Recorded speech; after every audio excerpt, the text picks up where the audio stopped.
Hello friends, I am Ishwar. Welcome to English talk channel. दोस्तों, आज की क्लास में हम बात करने वाले हैं adverb clause of condition. Condition का अर्थ होता है दोस्तों शर्त, यानी इस क्लॉज में हम ऐसे कंजक्शंस को स्टडी करेंगे जिनके प्रयोग से शर्त के बारे में बात की जाती है। जब हम कोई बात करते हैं तो उस बात के पीछे एक शर्त होती है, उसका एक प्रभाव होता है, उसका एक परिणाम होता है। सो ये जो कंजक्शंस हैं दोस्तों, ये हैं if, provided that, on condition that, unless, supposing that, in case और whether और। ये 8 कंजक्शंस का प्रयोग हम इस वीडियो में करने वाले हैं दोस्तों। आप आखिरी तक इस वीडियो को जरूर देखें। सभी 8 कंजक्शन का प्रयोग आपको पूरा डिटेल में मिलेगा और उनसे रिलेटेड जो भी डाउट्स हैं, जो जनरली एरर्स हो जाते हैं, उन पे भी हम बात करेंगे।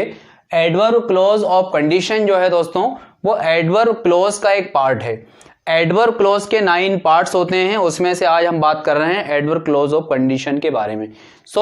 जैसा कि इसका अर्थ है दोस्तों, कंडीशन, कंडीशन का अर्थ होता है शर्त, यानी जब हमें किसी कार्य के करने की या नहीं करने की शर्त रखना होता है, तब हम एडवर्ब क्लॉज ऑफ कंडीशन के जो कंजक्शंस हैं उनकी मदद से वाक्यों को बोलते हैं या लिखते हैं।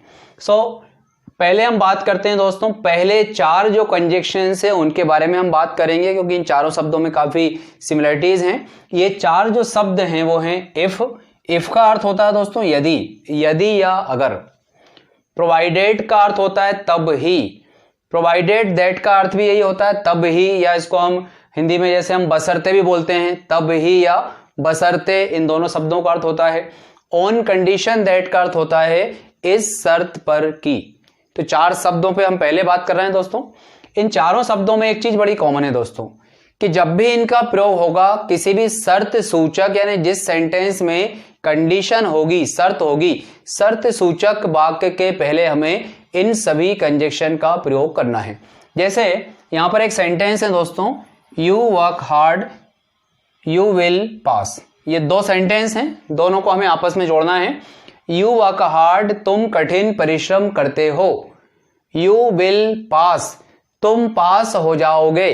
तो इसमें 2 सेंटेंस आपको देखने पड़ेंगे दोस्तों, कि एक है पहला यू वर्क हार्ड, दूसरा है यू विल पास। तो इन दोनों में से ये पता लगाना है कि इन दोनों सेंटेंस में से किसी कार्य के होने की या नहीं होने की शर्त क्या है। तो इसमें काम क्या हो रहा है, यू विल पास, तुम पास हो जाओगे। लेकिन पास हो जाने के लिए एक शर्त है। शर्त यह है कि कठिन परिश्रम करोगे तो पास हो जाओगे। तो यू वर्क हार्ड वाले सेंटेंस में शर्त है, तो जिस सेंटेंस में भी शर्त होगी, बस उस सेंटेंस के पहले आपको इन कंजक्शन का प्रयोग करना पड़ेगा। बस यही एक बात आपको याद रखनी पड़ेगी। तो यहां पर देखें, यू वर्क हार्ड, चूंकि इस सेंटेंस में शर्त है, तो इसमें हम इसके पहले इफ लगाएंगे, इफ यू वर्क हार्ड। तो इसका अर्थ हुआ यदि तुम कठिन परिश्रम करोगे। चूंकि शर्त पूरी होगी तो उसका परिणाम पॉजिटिव आएगा, यू विल पास। यदि तुम कठिन परिश्रम करोगे तुम पास हो जाओगे।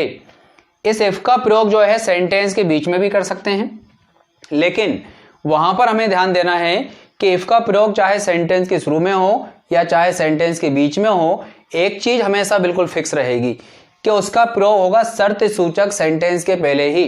जैसे यहां पर कहा गया यू विल पास, तुम पास हो जाओगे।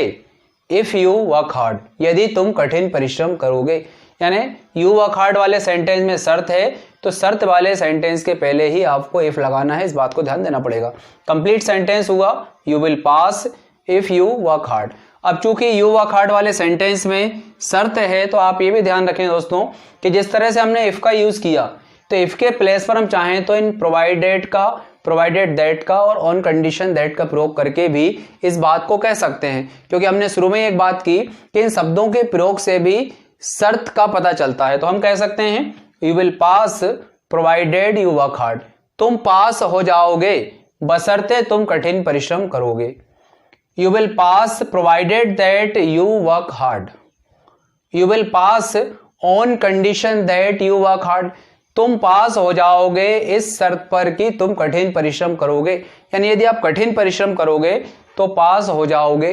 कुछ और एग्जाम्पल लेते हैं दोस्तों, you can reach there in time. एक सेंटेंस ये दोस्तों, you can reach there in time, तुम टाइम पर पहुंच सकते हो। यू गो बाई कार, तुम कार से जाते हो। तो यहां पर देखें दोस्तों कि टाइम पर पहुंचने की शर्त है कार से जाना, तो यू गो बाई कार में जो है यहां पर आप देख रहे हैं कि ये शर्त है, और शर्त सूचक सेंटेंस के पहले हमने जो है ऑन कंडीशन दैट का प्रयोग किया है। तो ये सेंटेंस होगा you can reach there in time, तुम टाइम पर पहुंच सकते हो इस शर्त पर कि यू गो बाई कार, तुम कार से जाते हो। तो कंप्लीट सेंटेंस हुआ you can reach there in time on condition that you go by car. इसको आप ऐसा भी कह सकते हो, you can reach there in time provided you go by car, you can reach there in time if you go by car. आइए एक example और देखते हैं दोस्तों। यहां पर सेंटेंस है they will win the match, they play fast. तो सेंटेंस हुआ they will win the match, वे मैच जीत जाएंगे, दे प्ले फास्ट, वे तेज खेलेंगे। तो शर्त यह है, मैच जीतने की जो शर्त है वो है तेज खेलना। तो यहां पर दे प्ले फास्ट वाले सेंटेंस में जो कि शर्त है, इसलिए उस सेंटेंस के पहले हम प्रोवाइडेड का प्रयोग कर रहे हैं। तो हमारा सेंटेंस होगा they will win the match, वे मैच जीत जाएंगे बशर्ते दे प्ले फास्ट, वे तेज खेलेंगे। तो यहां पर हम प्रोवाइडेड के प्लेस पर हम कह सकते हैं they will win the match if they play fast, they will win the match provided that they play fast, they will win the match on condition that they play fast. So दोस्तों यहां पर देखिए आप if एक conjunction है यहां पर if. अब हम इफ के साथ में यहां पर अनलेस को भी ले लेते हैं दोस्तों। इफ और अनलेस में क्या अंतर है, पहले तो हम इस अंतर को समझते हैं दोस्तों। इफ का अर्थ होता है यदि, अनलेस का अर्थ है यदि नहीं, यानी इफ पॉजिटिव है और अनलेस जो है वो नेगेटिव है। अनलेस का अर्थ हुआ यदि नहीं, तो अनलेस के बराबर यदि हमें इफ को करना होगा तो ये होगा इफ नॉट। इफ नॉट का भी अर्थ होगा यदि नहीं। इसको एक सेंटेंस की मदद से समझते हैं। जैसे हमें मालूम है शर्त सूचक सेंटेंस के पहले इफ का प्रयोग करते हैं, तो हमने कहा यहां पर if you practice well, if you practice well, यदि आप अच्छे से अभ्यास करोगे, यू विल विन, तुम जीत जाओगे। If you practice well you will win, यदि तुम अच्छे से अभ्यास करोगे तुम जीत जाओगे। लेकिन अब इस सेंटेंस में अगर हमें इफ के प्लेस पर अनलेस का प्रयोग करें तो मीनिंग क्या होगा, अनलेस यू प्रैक्टिस वेल। तो अनलेस का मीनिंग है यदि नहीं, तो अर्थ हुआ यदि तुम अच्छे से अभ्यास नहीं करोगे। इफ यू प्रैक्टिस वेल, और उसके स्थान पर हम कह रहे हैं अनलेस यू प्रैक्टिस वेल, यदि तुम अच्छे से अभ्यास नहीं करोगे। तो अभ्यास नहीं करोगे यानी अभ्यास करने की शर्त जो कि पूरी नहीं हो रही है, तो सेकंड वाले सेंटेंस पर उसका इफेक्ट भी नेगेटिव ही आना चाहिए। तो अर्थ आएगा unless you practice well you will not win, यदि तुम अच्छे से अभ्यास नहीं करोगे तुम मैच नहीं जीतोगे या तुम जीत नहीं पाओगे। अब अनलेस के प्लेस पर जब भी हम इफ का प्रयोग करते हैं तो ये ध्यान देना होता है कि चूंकि अनलेस का अर्थ है यदि नहीं, तो अनलेस के बराबर वाला शब्द हमें याद करना पड़ेगा, उसका मीनिंग हमें याद होना चाहिए, साथ में उसका प्रयोग के बारे में पता होना चाहिए कि अनलेस के स्थान पर जब भी हम इफ का प्रयोग करेंगे तो साथ में नॉट का भी हमें प्रयोग करना पड़ेगा। तो ये होगा if you do not practice well. अब हमें मालूम है कि जब भी हम किसी सेंटेंस में नॉट का प्रयोग करते हैं तो नॉट का प्रयोग जो है नेगेटिव सेंटेंस में उस सेंटेंस के नियम के अनुसार उसमें जो भी हेल्पिंग वर्ब है उसके साथ करते हैं। चूंकि ये सेंटेंस प्रेजेंट इंडेफिनिट का है और प्रेजेंट इंडेफिनिट में दो हेल्पिंग वर्ब होती हैं, डू और डज। तो यहां पर हम देखें यू के साथ डू आता है तो हमें नॉट लगाने के लिए डू भी लगाना पड़ेगा। तो हमें कहना होगा if you do not practice well, यदि तुम अच्छे से अभ्यास नहीं करोगे तुम नहीं जीत पाओगे। इन दोनों सेंटेंस का मीनिंग दोस्तों एक ही होगा। आइए इसको एक दो सेंटेंस की मदद से और समझते हैं। जब हम इफ का यूज करके बोलेंगे तो मीनिंग इफेक्ट जो रहेगा वो पॉजिटिव जाएगा क्योंकि शर्त हो जाती है। जैसे हमने कहा इफ यू स्टडी वेल, यदि तुम अच्छे से अध्ययन करोगे, you will get good marks, तो तुम्हें अच्छे नंबर मिलेंगे। क्योंकि शर्त पूरी हो रही है इसलिए उसका रिजल्ट भी पॉजिटिव आएगा। लेकिन यदि हम इस सेंटेंस में बोलें अनलेस यू स्टडी वेल, यदि तुम अच्छे से स्टडी नहीं करोगे, अब ये स्टडी नहीं करने की बात हो रही है यानी शर्त पूरी नहीं हो पा रही है, तो यहां पर हम कहेंगे you will not get good marks, क्योंकि शर्त पूरी नहीं हुई है तो हमें कहना होगा unless you study well you will not get good marks, यानी यदि तुम अच्छे से स्टडी नहीं करोगे तो तुम्हें अच्छे अंक नहीं मिलेंगे। अब इस सेंटेंस में अब इफ का एक सेंटेंस और ले लेते हैं। अब अनलेस के प्लेस पर यदि इफ का यूज होगा तो हमें कहना होगा if you do not study well you will not get good marks. क्योंकि अनलेस के बराबर हमें इफ लेना है तो हमें कहना होगा if you do not study well you will not get good marks. Next conjunction है दोस्तों सपोजिंग दैट। सपोजिंग दैट का अर्थ होता है दोस्तों मान लो कि। दोस्तों यहां भी हमें जैसे मालूम है कि चूंकि हम कंडीशन की बात कर रहे हैं, शर्त, तो यहां पर एक प्रकार की शर्त रखी जाती है। जैसे यहां पर कहा गया supposing that he calls you, तो एक शर्त है ये, मान लो कि वह तुम्हें बुलाता है, मान लो कि वह तुम्हें बुलाता है।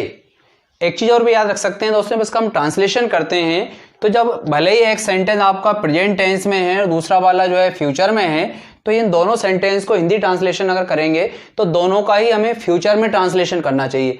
लेकिन इंग्लिश में कभी भी रूल के अकॉर्डिंग वो दोनों फ्यूचर लिखे नहीं जाएंगे, लेकिन हिंदी ट्रांसलेशन उसका फ्यूचर ही होगा। तो जैसे हम कहेंगे मान लो कि वह तुम्हें बुलाएगा तो तुम क्या करोगे।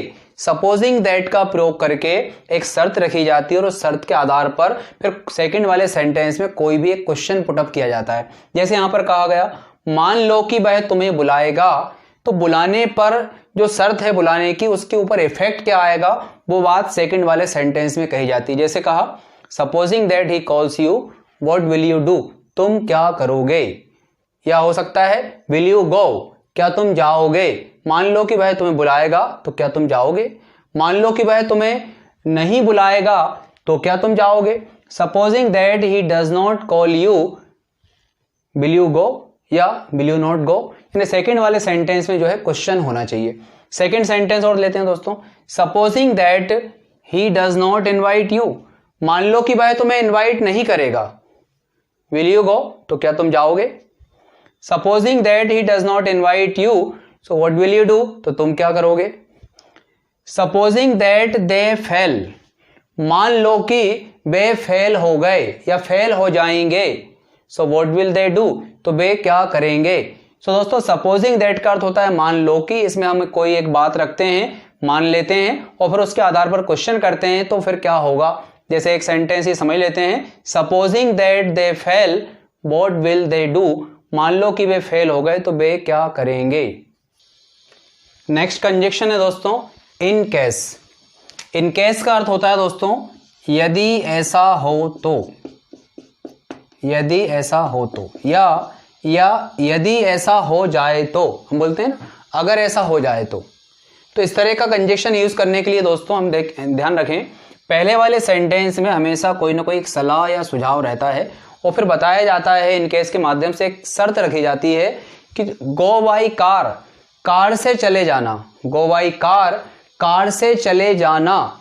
लेकिन कार से जाने की एक शर्त है दोस्तों, शर्त यह है you miss the train, you miss the train, car से जाने की शर्त है ट्रेन का मिस हो जाना। तो हमने कहा गो बाई कार, कार से चले जाना, इन केस यदि ऐसा हो जाए यू मिस द ट्रेन, यानी कि यदि तुम्हारी ट्रेन मिस हो जाए तो तुम कार से चले जाना। गो by car in case you miss the train. So in case का यूज दोस्तों ध्यान रखना होगा, पहले हम किसी बात के लिए सलाह देंगे, सुझाव देंगे, उसके बाद में सेकंड वाले सेंटेंस में शर्त रखी जाएगी कि पहला वाला काम तभी करना है जब सेकंड वाले सेंटेंस की शर्त हो रखे है, वहां पर कंडीशन बने उस तरह की। तो हमने कहा गो बाई कार, कार से चले जाना, इन case you miss the train, यदि ट्रेन मिस हो जाए तो फिर कार से चले जाना। नेक्स्ट देखें दोस्तों, टेक दिस टैबलेट, डॉक्टर ने आपसे कहा, आपको कुछ टैबलेट दी और आपसे कहा टेक दिस टैबलेट, ये वाली टैबलेट ले लेना, टेक दिस टैबलेट, ये वाली टैबलेट ले लेना, in case you have a fever. Doctor ने आपसे कहा कि ये दवा ले लेना, ये वाली टैबलेट ले लेना, यदि ऐसा हो जाए, यदि ऐसा हो, अगर ऐसा हो, क्या हो, यू हैव अ फीवर, यानी आपको फीवर आ जाए, बुखार आ जाए, तो बुखार होने की शर्त पर यह दवा लेना है अन्यथा नहीं लेना है। तो सेंटेंस हुआ take this tablet in case you have a fever. एक और एग्जाम्पल देखते हैं दोस्तों, कॉल मी, किसी ने आपसे कहा call me in case you have some problem, call me in case you have some problem, मुझे बुला लेना, मुझे बुला लेना in case you have some problem, यदि कोई प्रॉब्लम हो तो मुझे बुला लेना, call me in case you have some problem, यानी मुझे तभी बुलाना जब कोई प्रॉब्लम हो, यानी मुझे बुलाने की शर्त है कोई प्रॉब्लम होना। तो सेंटेंस बनेगा call me in case you have some problem. Last conjunction है दोस्तों एडवर्ब क्लॉज ऑफ कंडीशन का, वेदर और, वेदर और। ये जो वेदर और है दोस्तों इसका अर्थ है चाहे। इसमें भी हम किसी परिणाम की यहां पर हम बात करेंगे, एक शर्त रखी जाएगी कि उस शर्त के होने पर, जैसे हमने कहा आई विल हेल्प हिम, मैं उसकी मदद करूंगा, एक शर्त रखी जा रही है यहां पर, आई विल हेल्प हिम, मैं उसकी मदद करूंगा। Weather you like it or not, चाहे तुम इसे पसंद करो या ना करो। तो यहां पर वेदर और का जब अपन यूज करेंगे दोस्तों तो इसका बेसिकली मीनिंग जो है नेगेटिव जाता है, इसका अर्थ निकलता है चाहे तुम पसंद करो या ना करो। बीच में वेदर का यूज करते हैं यहां पर सेंटेंस को कनेक्ट करने के लिए दूसरे वाले को, और लास्ट में जो है और नॉट का प्रयोग करते हैं क्योंकि इसका एक रूल है कि नेगेटिव फॉर्म में आखिरी में आएगा। तो कंप्लीट सेंटेंस हुआ I will help him whether you like it or not. एक और एग्जाम्पल लेते हैं दोस्तों, we will go there, we will go there, हम वहां जाएंगे, वी विल गो देयर, हम वहां जाएंगे। चाहे you go with us or not, एक कंडीशन रखी गई, चाहे तुम हमारे साथ जाओ या ना जाओ हम वहां जाएंगे। तो कंप्लीट सेंटेंस हुआ we will go there whether you go with us or not. Sentence को कनेक्ट करने के लिए वेदर लगाया गया और सेकंड ऑप्शन के लिए कहा और नॉट, यानी you go with us or not. तो यहां पर देखना होगा वेदर का यूज होगा, लास्ट में और नॉट का यूज होगा, बीच में पहला ऑप्शन रखा जाएगा कि चाहे तुम हमारे साथ जाओ या ना जाओ हम तो जाएंगे। तो दोस्तों ये था एडवर्ब क्लॉज ऑफ कंडीशन, इसमें हम इन एट कंजक्शन का प्रयोग हमने किया है दोस्तों। ये एडवर्ब क्लॉज की सीरीज चल रही है, इसमें आपको क्रमशः ये सारे 1 by 1 जो क्लोज रहेंगे दोस्तों वो देखने को मिलेंगे। तो आप देखते रहिए इंग्लिश लैंग्वेज की सीरीज और सीखते रहिए English. Thank you very much.